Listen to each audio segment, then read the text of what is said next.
Welcome back. Is everybody, can you all hear me again? Yes, no? Okay.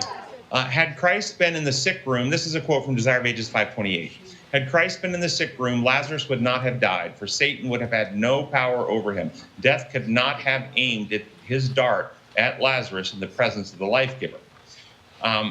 This Desire of Ages quote I've submitted has helped me understand why the Father forsook Christ at the cross. That is correct. We've talked about this before.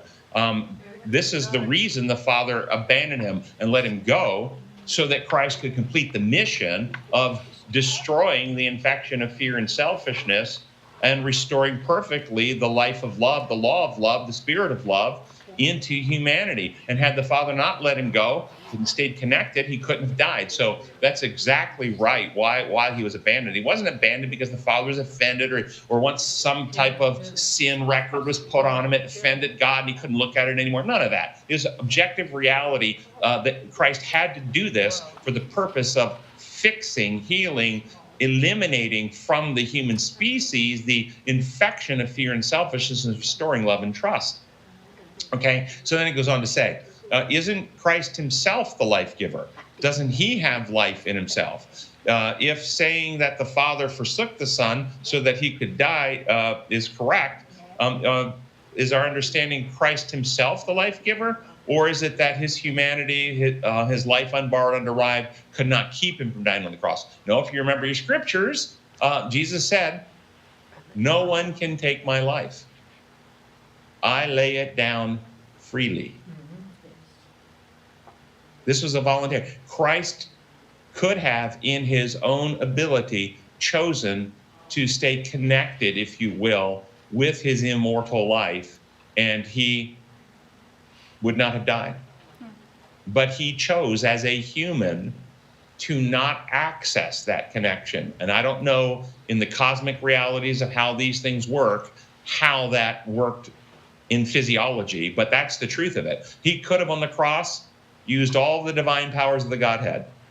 But if he'd have done that, he couldn't have been our Savior, because we don't have those options, number one. Number two, it would have been an act of selfishness to save self rather than an act of selfless love to sacrifice self.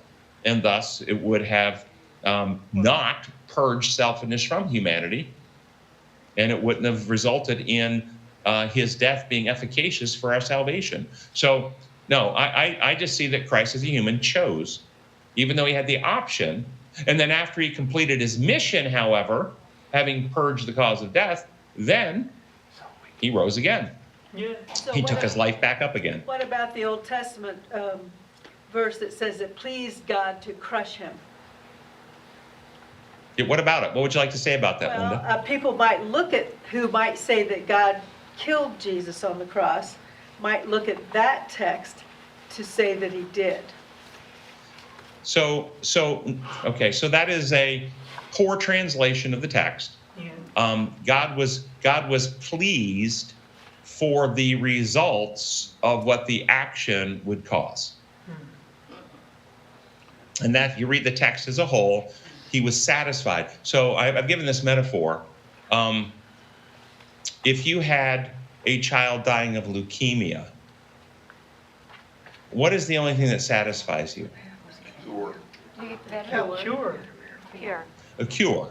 And thus he looked upon the result of the sacrifice and was pleased. So he was pleased to provide this in order to get the result, which is the healing that he wants in us.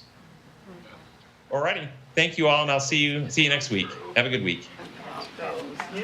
Thank you.